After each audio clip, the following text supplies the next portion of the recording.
book. So you've got the choice out of 3 books, and I know you can't see them. 1, 2, or 3. Which book would you like? It's a random event. Are you asking me? Yeah, sorry. Yeah. So which book would you like? So you pick a book. So which book, you don't see them. So would you like book 1, book 2, or book 3? So it's just a random. Oh, I see. So I have no idea. No. Well, book 3. Book 3? Yes. Okay. Well, that is the big book. So now you get to pick between 1 and 430. So a number that comes to your head or what you feel like. 237. 237. So now we find out what's on that. So you've got 2 paragraphs to pick from. Would you like paragraph 1 or paragraph 2? Paragraph 1. Paragraph 1. You separate from the significance of your soul blueprint and disassociate from feeling your soul's insight so you can be defiant against truth, which disarms your ability to feed truth. I'm going to come back, so I'm going to explain this a bit better. Yes. So you separate from the significance of your soul blueprint and disassociate from feeling your soul's insight so you can be defiant against truth, which disarms your ability to feel truth. I think this is your sister. This is where your sister was.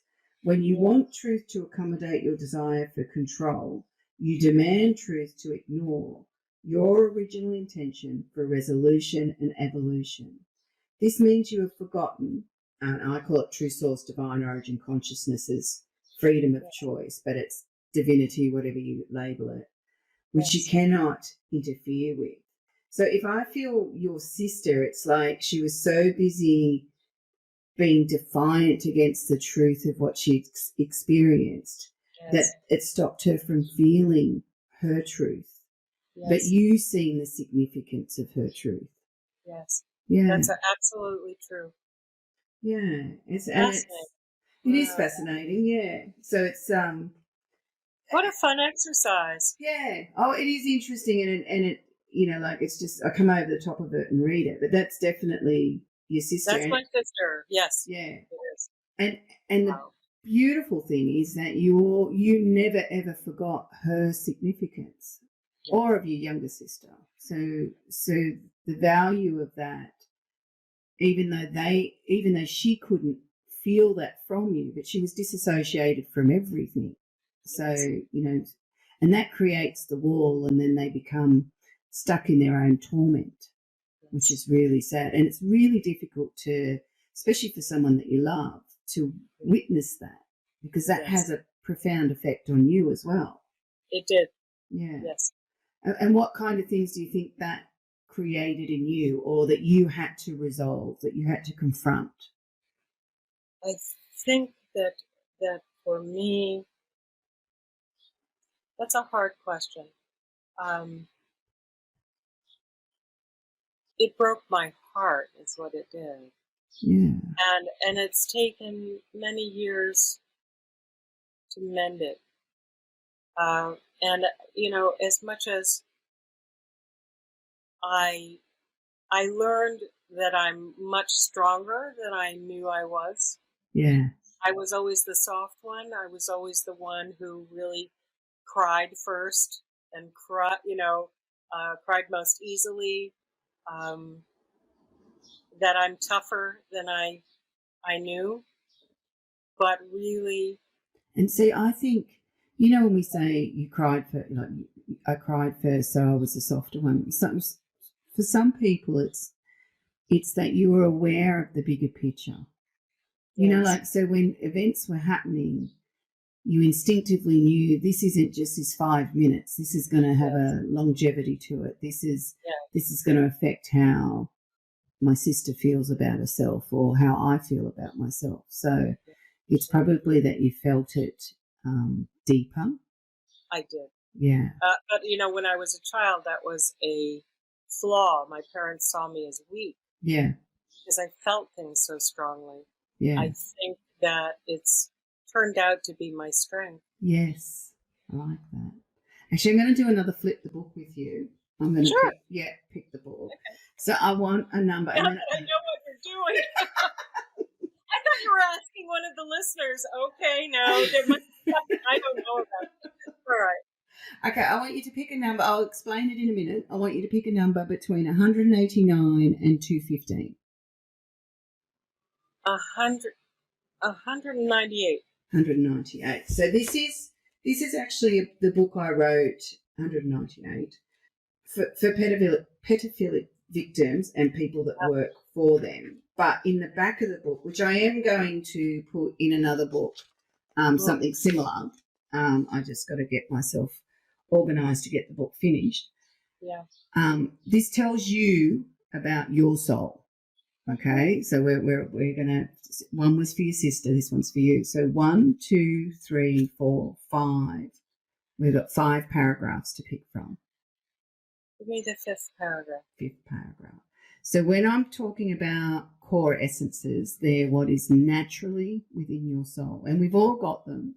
It's just that some people are stronger in particular ones than others, and I think there's 24 in this book, but they're just the ones I've wrote about. There's many more. But it's harmony. Harmony is to be present in reality, unified with truth, and freely resonating with the essence of your soul. Harmony cannot be contrived through oppression and naturally occurs with freedom. Harmony is natural coordination, such as your own different core essences that work in sync. So that can be your kindness, your compassion, your patience. So you can let them work in sync. Harmony is acknowledging the presence of where we come from, unconditional love for all souls, and choosing to respect equality. Harmony within your soul unshackles the chains of oppression that cause you to separate from your awareness of truth. Separation from your own insight and awareness of truth causes you to devalue yourself, which makes it extremely easy for you to devalue others. That's for your sister. Your intent for harmony creates the will to resolve discordance with others, which builds understanding, friendship, and unison. That's beautiful. That's nice. Yeah, it's got the combo in there. So that's what you were always trying to do. It is. Yeah, to build that harmony. So, and you had the essence to do that. There's no one more surprised than me. There you go. That I wrote a book. Yes. Yeah. And it is hard. Like there's people in this world that can really acknowledge reality, and there's people that will always struggle to accept reality because their pain's too high. And for your sister, her pain was too high for her. Right. Yeah.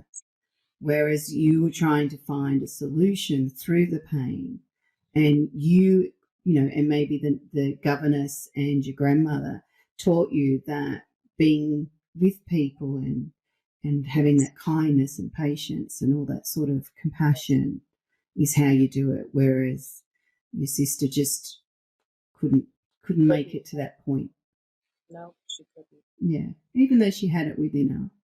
She did. Yeah. She was wonderful, and she was a dear person. Yeah, the blanket of pain got in the way. It did. Well, I want to thank you, and thank you for writing the book, because a lot of people have had dysfunctional families, and they often think they're the only people in the world that have got such dysfunction. We talked earlier, and I said, I used to go home and think everyone lived in the Waltons or the Brady Bunch. Right. Yeah. So, and the reality is that was just a TV show.